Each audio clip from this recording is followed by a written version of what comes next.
मेरे दोस्तों के सामने मत पढ़ा कर, यहाँ मत आया कर। जब घर में दोस्त आते हैं तो कहीं अलग हो जाया कर।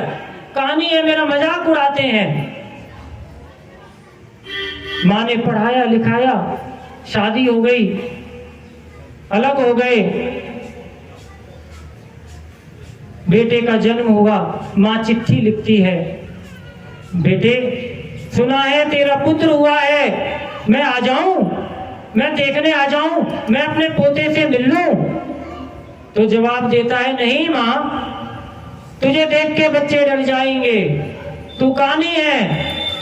मैं छाया भी नहीं पड़ने देना चाहता अपने छोटे बेटे पर, कहीं तेरे जैसा ना हो जाए। कई वर्ष बीत गए, कई सालों बाद बेटा वापस लौटा, कोठरी पर गया, कोठरी पर ताला लगा था। पड़ोसियों ने बताया तेरी माँ मर गई है, तेरी माँ भी इस दुनिया में नहीं है। विडंबना देखिए।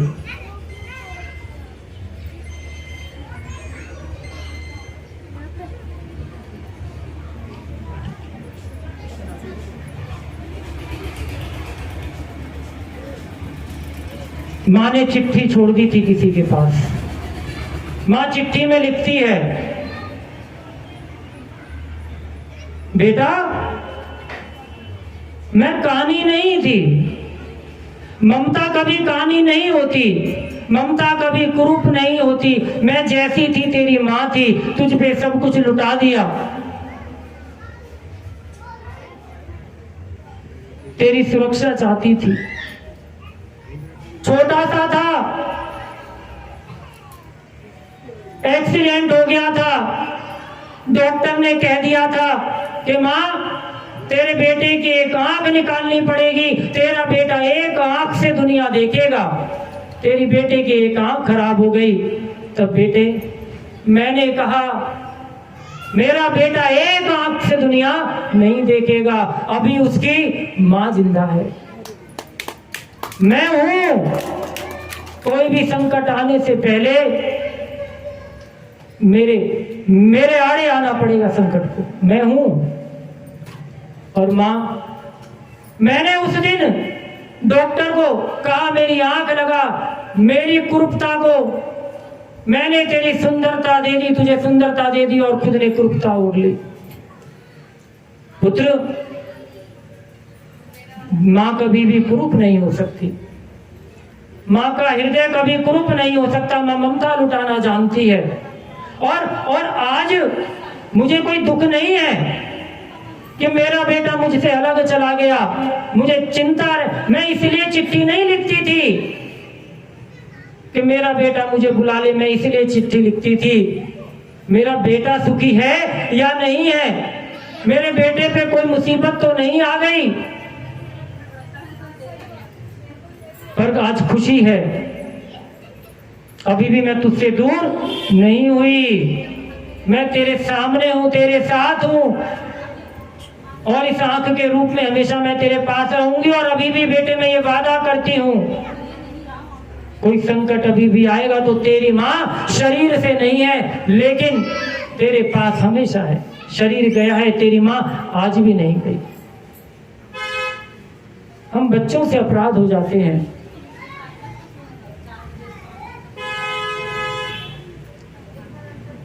सच्चे ईश्वर की तलाश में जाना है। कहते हैं जन्नत कहीं है तो यही है, यही है, यही है, माता के चरणों में, माता पिता के चरणों में। कुछ बुद्धि का फेर होता है, हम लोग इस बात को नहीं समझ पाते। मेरी शान जिंदा है, मेरी शान जिंदा है, मेरा रुआब जिंदा है, कोई मेरा क्या बिगाड़ेगा, अभी मेरा बाप जिंदा है। जब माँ बाप सिर पर बैठे हैं ना, तब सोचो, अपने आप से पूछ के देखो, माँ बाप हैं तब की कल्पना करो, और माँ बाप नहीं रहेंगे कल्पना तो करके देखो। अभी संकट आता है तो कहते हैं चाहे कितना यारी में घूमते हो, चाहे कितना दीवाने बनकर घूमते हो, लेकिन जब संकट आता है ना तो माँ समाधान लेने जाते हैं। फिर मेरी शान अभी जिंदा है, मेरा रुआब अभी जिंदा है, कोई मेरा क्या बिगाड़ेगा, मेरा बाप अभी जिंदा है।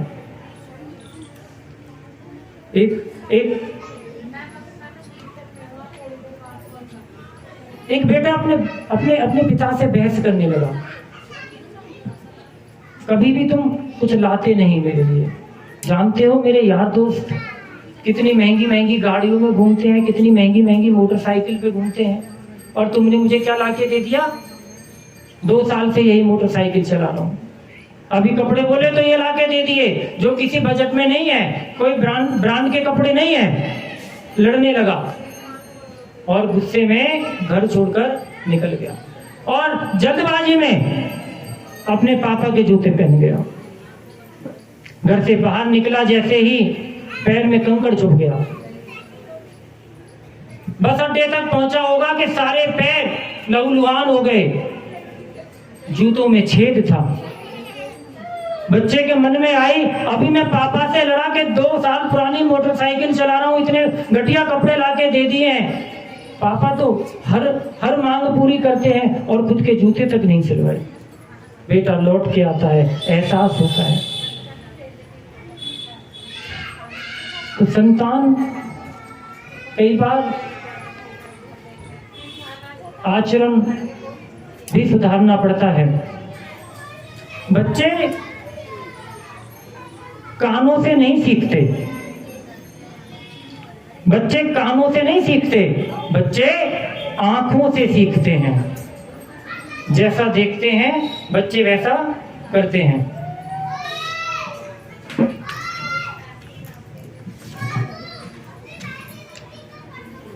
एक जोड़ा माँ बाप अपने बच्चे को लेकर गए वृद्धाश्रम, जहाँ बच्चे के दादा दादी रह रहे थे। वहाँ मिलते हैं, दादा दादी से खूब बात करते हैं और जब बाहर आते हैं तो छोटा सा बच्चा जो साथ में है वो रोने लगता है और कुछ सोच रहा है दिमाग में। पापा कहते हैं बेटा क्या सोच रहा है, इतना गंभीर क्या हो गया? कहता है पापा एक बार ढंग से देख लो थोड़ा सा इस आश्रम को, पंखे हैं या नहीं, प्रकाश की व्यवस्था है या नहीं। वो कहता है बेटा हमने तेरे दादा दादी को बढ़िया जगह डाला है, तू चिंता मत कर, यहाँ पंखे भी हैं, यहाँ प्रकाश भी है, स्वास्थ्य की भी सुविधा है, तो इस बात की परवाह मत कर, तेरे दादा दादी मजे में हैं। बच्चा कहता है दादा दादी की कौन परवाह करता है, पापा समय रहते चेक कर लो, तुम्हें भी तो यहीं आना है, तुम भी तो यहीं आओगे, अभी व्यवस्था कर लो क्या है। तो कहते हैं बेटी के लिए जैसे कहावत है, देखे बाप घर भरते आप घर, तो ये बेटों के लिए भी है। जरूरी नहीं है सारी परंपराएं सारी रीति रिवाज बेटियों के लिए बनाकर रख दो और बेटों को कह दो जाओ मस्त रहो। लेकिन विडंबना है, भारतीय समाज की कहीं ना कहीं विडंबना भी है। जब तक घर में बेटी रहती है ना तो त्योहार मनते हैं, जब तक बेटी है हर त्योहार मनता है, रंगोलियां बनाई जाती हैं, दशहरे पे दिवाली पर दिए बटते हैं, कुल्हड़ बटते हैं। कौन बांटता है? बेटियां बांटती हैं। जब तक जिस घर से जब बेटी जब विदा हो जाती है तो त्योहार मनने बंद हो जाते हैं। त्योहार फिर तब मनेंगे जब बहू आ जाएगी। स्त्री शक्ति ही भारतीय सनातन संस्कृति की वाहक है, यही आगे लेकर जाती है भारतीय संस्कृति को। तो इस स्त्री शक्ति के आगे मैं नतमस्तक होता हूं।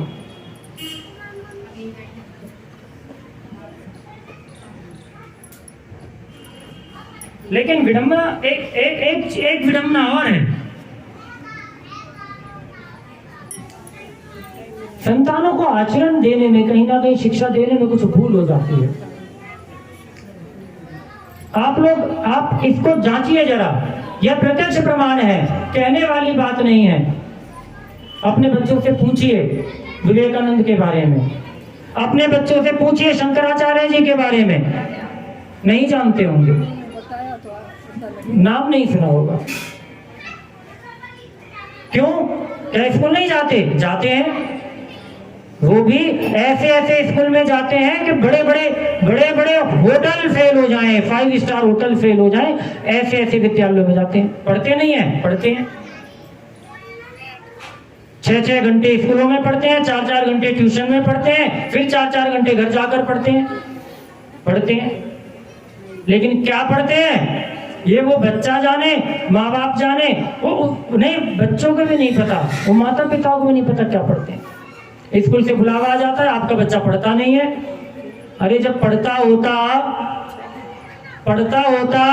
तो स्कूल में भेजते। आप विडंबना देखिए, बच्चों को माता पिता को बुलाता है कि आपका बच्चा पढ़ता नहीं है, स्कूल में बच्चा भेजा है, और स्कूल वाले बुला के कह रहे हैं बच्चा पढ़ता नहीं है। अगर बच्चा पढ़ता होता ना तो अपना भी बड़ा सा स्कूल मोहल्ले में खोल के बैठ जाता। कहीं ना कहीं है विडंबना हमारे समाज की है।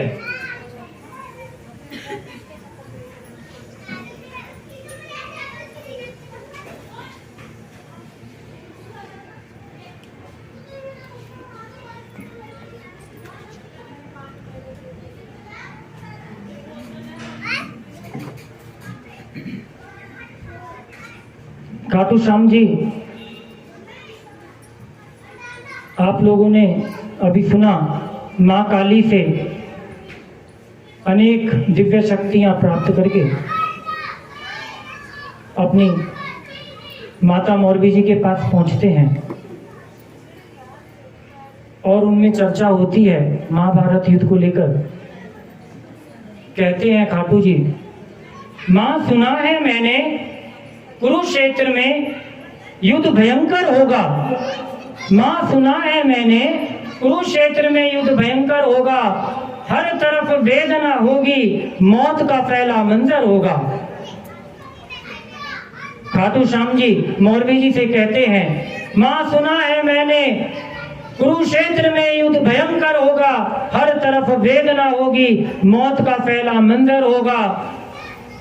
क्या कहूँ पुत्र तुझे, दिल मेरा घबराता है, भाई भाई का वैरी हुआ, मिट गया हर नाता है। धर्म युद्ध ये होगा कैसा, अपनों पर उठा हथियार है, इस भीषण युद्ध में क्या मेरे लाल तू भी तैयार है। कौन मरेगा कौन बचेगा, इस युद्ध का क्या रंग होगा, जब छूटेंगे तीर भाइयों पर, तू बता बेटा किसके संग होगा। सत्य के साथ खड़ा हूं, सत्य के लिए लड़ूंगा, धर्म की इस लड़ाई में मैया मैं कुछ भी करूंगा। मेरे रहते कोई हार जाए, मैं ये होने नहीं दूंगा, हारे का सहारा हूं, किसी को मैं रोने नहीं दूंगा। मेरे रहते कोई हार जाए, ये मैं होने नहीं दूंगा, हारे का सहारा हूं, किसी को रोने नहीं दूंगा। दोनों ही पक्ष अपने हैं, क्या कौरव क्या पांडवों की बात, दोनों ही पक्ष अपने हैं, क्या कौरव क्या पांडवों की बात। हारने लगेगा जो युद्ध में मैया, मैं दूंगा उसी का साथ। बोल हारे के सारे बाबा खाटू श्याम जी हमारे, खाटू वाले की जय। बोल खाटू नरेश की जय, बोल लखदातार की जय, बोल तीन बारदारी की जय। अब एक खाटू वाले के लिए एक प्यारा सा हम एक भजन सुनना चाहेंगे और उसके बाद कथा को आगे की तरफ लेकर जाएंगे। देखिए, जब हमें सूचना मिलती है कि कोई पड़ोसी आ रहा है, कोई साथ में ही कोई रहता है, सूचना मिल जाए, फोन आ जाए कि तुम्हारे घर किसी काम से आ रहा हो, तो हम लोग क्या करते हैं, अपना जो हमारा ड्राइंग रूम है कहेंगे ये तकिया वकिया उल्टी पड़ी है, इनको जरा थोड़ा सा सही कर दो। और जब कोई दूसरे शहर से आ रहा है कि हम आएंगे तुम्हारे घर, तो बेडशीट तक बदलने को तैयार हो जाते हैं। अच्छा सा अरेंजमेंट रखना भाई। और जब पता लग जाए कोई बहुत दिनों बाद कोई आने वाला, कोई बहुत दूर से आ रहा है, तो इंटीरियर तक बदल देंगे। अच्छे अच्छे से साजो सजावट के सामान लगाओ। तो आज तो हमारे घर में खाटू श्याम जी आ रहे हैं, खाटू श्याम जी आए हुए हैं, तो अपने मन को इतना तैयार कर लो कि अगर कथा बोलने वाला 1 घंटा और ले जाए ना तो नाराज मत होना।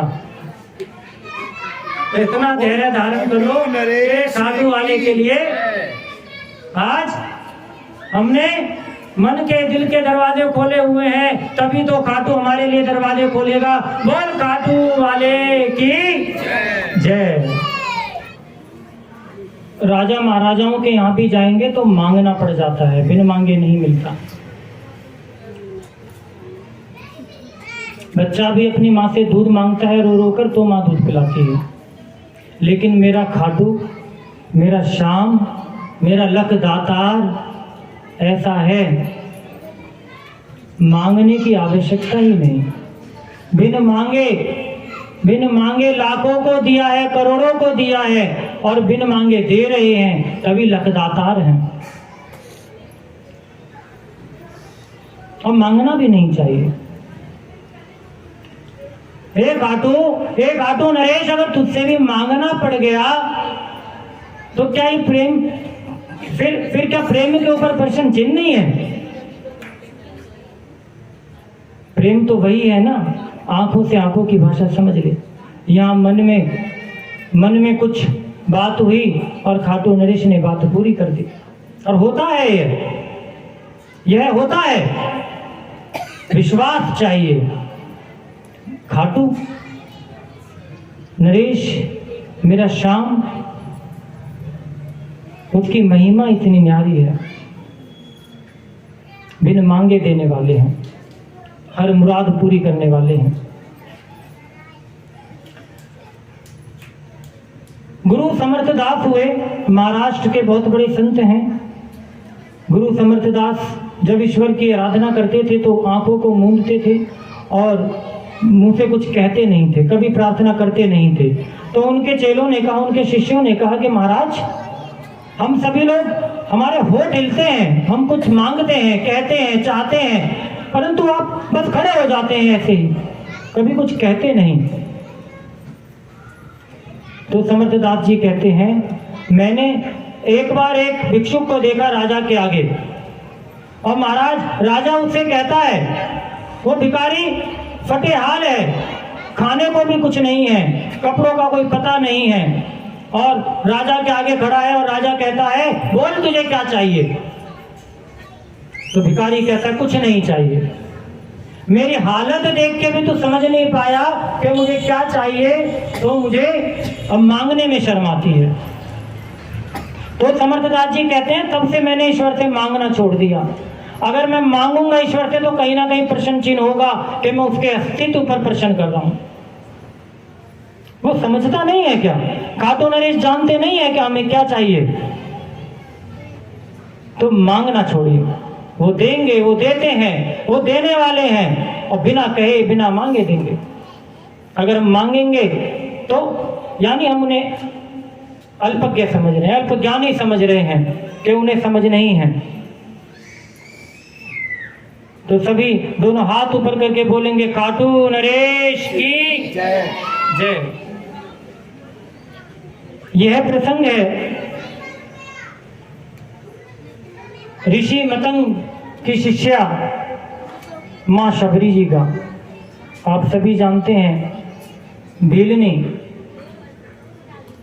कहती हैं, एक तो अधम, अधम ते अधम और नारी, वैसे ही अधम हूं, पतित हूं और नारी हूं। मैं बहुत पतित हूं और ईश्वर की प्रतीक्षा कर रही हूं। उनके गुरु कह गए, गुरु मतंग कह गए कि रोज मार्ग को बुहारना, भगवान श्री राम आएंगे, और उनके इसी आदेश की पालना कर रही हैं मां शबरी। भगवान श्री राम की प्रतीक्षा में हैं और उनकी प्रतीक्षा पूरी होती है, भगवान श्री राम वहां आते हैं। रामचरितमानस को अगर आप देखेंगे तो एक पृष्ठ में मां शबरी की कथा को सीमित कर दिया गया है, लेकिन जो मां शबरी का चरित्र है वो बहुत अनंत है। हरि कथा अनंत, माँ शबरी, अगर आप कभी रुचि लेकर पढ़ना चाहेंगे तो आप देखेंगे रामचरितमानस के जो कलाकार, रामचरितमानस के जो चरित्रकार रहे हैं, जो चरित्र रहे हैं भगवान श्री राम से लेके माँ जानकी तक, जितने चरित्र अकेली शबरी ने निभाए हैं उतने चरित्र रामचरितमानस में किसी ने निभाए नहीं है। शबरी जब गुरु मतंग के आदेश की पालना करती हैं तो वे एक बहुत पहुंची हुई शिष्या हैं, और जब भगवान श्री राम से नवद्या भक्ति का उपदेश लेती हैं तो एक परम भक्तानी है। और रहस्य देखिए, चमत्कार देखिए, माँ शबरी एक तरफ भक्तानी है राम जी की और एक तरफ माँ बन बैठती हैं। कब बनती हैं माँ? जब झूठे बेर राम जी को खिलाती हैं और राम कहते हैं कि माँ, आज जब कौशल्या माँ छूट रही थी वनवास आते हुए तो बस इतना ही दुख था कि माँ छूटती है, और आज ये आनंद आ रहा है कि तेरे हाथों से जब झूठे बेर खा रहा हूं तो माँ का आनंद आ रहा है कि माँ का प्रेम मुझे मिल रहा है। कौशल्या माँ सामने बैठ करके मुझे खिला रही हैं। तब शबरी माँ है और शिष्य भक्तानी माँ से होते हुए माँ शबरी अगले कदम पे गुरु बन जाती हैं, भगवान राम की गुरु बन जाती हैं, जो अभी तक शिष्य थी और नवदा भक्ति का उपदेश ले रही थी। प्रथम भक्ति संतन कर संगा, दूसरी रति मम कथा प्रसंगा। संतों के साथ बैठो, ये मेरी पहली भक्ति है, और मेरी कथा के प्रसंग सुनो, मेरे नाम चर्चा करो, यह मुझे प्राप्त करने के तरीके हैं। माँ शबरी अब गुरु बन जाती हैं। गुरु कैसे बन जाती हैं? भगवान राम की गुरु बन जाती हैं और आदेश करती हैं भगवान राम को, पंपा सरोवर के निकट जाओ, वहां तुम्हें कौन मिलेगा? राजा सुग्रीव मिलेंगे, उनसे मित्रता करो और माँ सीता का पता लगाओ। तो शबरी देखिए आप, बहुत पावन चरित्र है माँ शबरी का। आज भारत की आदि प्राचीन परंपरा संस्कृति की वाहक है यह आदिवासी समाज, और माँ शबरी इसका परिचायक है। और ऐसा ही प्रेम गोपियां करती हैं। वृंदावन जाने वालों, अगर मैं तुमसे कुछ वृंदावन की महिमा बोलूं तो ये मेरा अपराध है। वृंदावन की महिमा ना कही जाती है ना पढ़ी जा सकती है, वृंदावन तो जाकर ही पता लगता है। वृंदावन की रज चुंबक है, एक बार होकर आ गए तो खुद खींचती है। चुंबक है वृंदावन की रज, अपने आप बुलाती है। भगवान कृष्ण की आंखें बुलाती हैं, बांके बिहारी की कृपा बुलाती है। द्वारकाधीश का वो मनोहर द्वारकापति बनकर बैठे हुए हैं, मथुरा नगरपति भगवान श्री कृष्ण को बुलाते हैं। महिमा ही अनंत है। आप सभी जानते हैं, बहुत छोटी उम्र में भगवान श्री कृष्ण मथुरा की तरफ चले गए, गोपियों को छोड़ करके, अपनी माँ को छोड़ करके, पिता को छोड़ करके। और उद्धव जो ज्ञान का दंभ भरते थे, उद्धव को आप जानते होंगे, भगवान श्री कृष्ण के परम मित्र हैं, सखा हैं, गुरुकुल में भी साथ रहे हैं। उद्धव कहते हैं कि प्रेम में तड़पने की जरूरत नहीं है ईश्वर के, ज्ञान मार्ग की तरफ आओ, योग मार्ग की तरफ आओ, ध्यान लगाओ, अपनी नाक पर दृष्टि रखो, ईश्वर की प्राप्ति हो जाती है। जो कृष्ण कृष्ण भजते हैं, विट्ठल विट्ठल विट्ठल भजते हैं, राम राम राम भजते हैं, व्यर्थ है। योग करो, ध्यान करो, ईश्वर को पा जाओ। भगवान श्री कृष्ण उनका घमंड तोड़ने के लिए ब्रज भेजते हैं, नंदगांव भेजते हैं उद्धव को कि जाओ अपनी ये विद्वता का पाठ जरा गोपियों को पढ़ा करके आओ। समझती नहीं है, कृष्ण प्रेम में रत हैं, कृष्ण प्रेम में पागल हैं। और उद्धव जब वहां आते हैं, गोपियां उनको देखकर रोने लगती हैं। क्यों रोने लगती हैं? उद्धव और कृष्ण एक जैसे दिखते हैं, उनको लगता है कृष्ण आ गए। और जब उनका ये भ्रम टूटता है, बहुत दुखी होती हैं। उद्धव से कहती हैं, संदेश देना उस मथुरा नगरपति को जो हमें छोड़ के चला गया। कहना आज उस मथुरा नगरपति को, द्वारकाधीश को कैसे याद आ गई। यशोदा माँ अपने पुत्र से मिलती हैं, कहती हैं, इन तड़पती गायों को देख,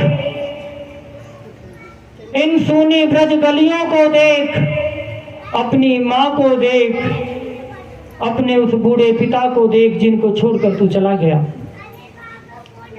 उद्धव को एहसास होता है कि ज्ञान से बढ़कर भक्ति है, भक्ति रस है, भक्ति का आनंद है। खुसरो दरिया प्रेम का, खुसरो दरिया प्रेम का, उल्टी वाकी धार, जो उतरा सो डूब गया और जो डूब गया सो पार। खाटू श्याम जी, बर्बरिक जी और भगवान श्री कृष्ण का मिलन होता है। पांडवों तक, भगवान श्री कृष्ण के तक यह बात पहुंच गई है कि बर्बरिक युद्ध में हारे हुए का साथ देंगे। भगवान श्री कृष्ण सोचते हैं, हारेंगे तो कौरव, ये तो तय है। और बर्बरिक की जो शक्ति है, खाटू नरेश की जो शक्ति है, वो इतनी विशाल है कि एक ही पल में कई लाखों करोड़ों की सेना का विध्वंस कर सकती है। तो भगवान श्री कृष्ण सोचते हैं कि अगर कौरव सेना हारने लग जाएगी तो खाटू जी, बर्बरिक हारे हुए के साथ होंगे, पांडवों को मारेंगे, और फिर पांडव हारेंगे तो पांडवों की तरफ आ जाएंगे, कौरवों को मारेंगे। तो इस तरीके से यह चलता रहेगा और कोई नहीं बचेगा, स्वयं केवल बर्बरिक रह जाएंगे। श्री कृष्ण जी उनकी परीक्षा लेते हैं और उनसे कहते हैं, ब्राह्मण का वेश धारण करके कि कहाँ जा रहे हो। बर्बरिक बहुत सीधे सरल हैं, उनको सारा वृत्तांत सुनाते हैं। तब ब्राह्मण कहते हैं, पहले एक नमूना तो दिखा दो, कितनी ताकत है तुम में। बर्बरिक कहते हैं कि एक बाण चलाऊंगा निशाना सदेगा, और दूसरे बाण से वो निशाना अचूक है वहीं जाकर लगेगा, और तीसरे बाण से जो विध्वंस किया गया है वो दोबारा से सृजित हो जाएगा। तो ब्राह्मण का रूप धारण करे भगवान श्री कृष्ण कहते हैं, जिस वृक्ष के नीचे हम खड़े हैं, इस वृक्ष की सारी पत्तियों को भेद के दिखा दो जरा। तो माने हम, और बर्बरिक एक तीर चलाते हैं और सारी पत्तियों को छिन भिन कर डालते हैं। बांधने की शर्त थी कि सारी पत्तियों को एक साथ बांध दो। जब वे अपने धनुष को प्रणाम करते हैं तो भगवान श्री कृष्ण चुपके से एक पत्र अपने पैरों में दबा लेते हैं और वृक्ष के सारे पत्ते बींध दिए जाते हैं। तीर भगवान श्री कृष्ण के पैरों की तरफ चक्कर लगाता रहता है। तब बर्बरिक कहते हैं, हे ब्राह्मण देव, जरूर कोई ना कोई पत्ता आपके पैरों के नीचे दबा हुआ है, उसको और बांध लेगा मेरा काम पूरा। आप ये पैर हटा ले। ब्राह्मण पैर हटाते हैं और वो पत्ता भी उसमें बीन दिया जाता है। बोलो खाटू नरेश की। भगवान श्री कृष्ण पहले से ही परिचित थे। फिर उनसे कहते हैं कि ब्राह्मण के दर्शन किए हैं, और परंपरा है क्षत्रियों में, जब ब्राह्मण के दर्शन होते हैं, ब्राह्मण कुछ मांगता है तो दक्षिणा देनी पड़ती है। मैं तुमसे दक्षिणा चाहता हूं। और बर्बरिक, खाटू नरेश अपने हर वचन को पूरा करने वाले कहते हैं कि मांगो ब्राह्मण, क्या मांगते हो। भगवान श्री कृष्ण ब्राह्मण के रूप में शीश का दान मांगते हैं कि अपना शीश दो। बर्बरीक कहते हैं, शीश का दान मांगने वाला कोई साधारण तो हो नहीं सकता। आप अगर अपने असली रूप में आए तो यह तुम्हारा शिष्य अभी अपना शीश तुम्हारे चरणों में समर्पित कर देगा। तब भगवान श्री कृष्ण अपना विराट रूप दिखाते हैं और शीश दान में लेने का प्रयोजन बताते हैं कि जब युद्ध का प्रारंभ होता है तो एक क्षत्रिय की बलि ली जाती है, और तुझ जैसा वीर क्षत्रिय जब बलि देगा तो यह युद्ध एक नया इतिहास रचेगा। बर्बरीक हंसते हंसते शीश दान के लिए तैयार हो जाते हैं। बोल शीश के दानी खाटू नरेश की। और लोक कल्याण के लिए, पांडवों के कल्याण के लिए, महाभारत के युद्ध के सकारात्मक परिणामों के लिए खाटू नरेश अपने शीश का दान कर देते हैं। जो दानी है, जो देने वाला है, वही पूजा जाता है। जो बटोरा जाता है वो विषाद है, और जो बांटा जाता है वो प्रसाद है।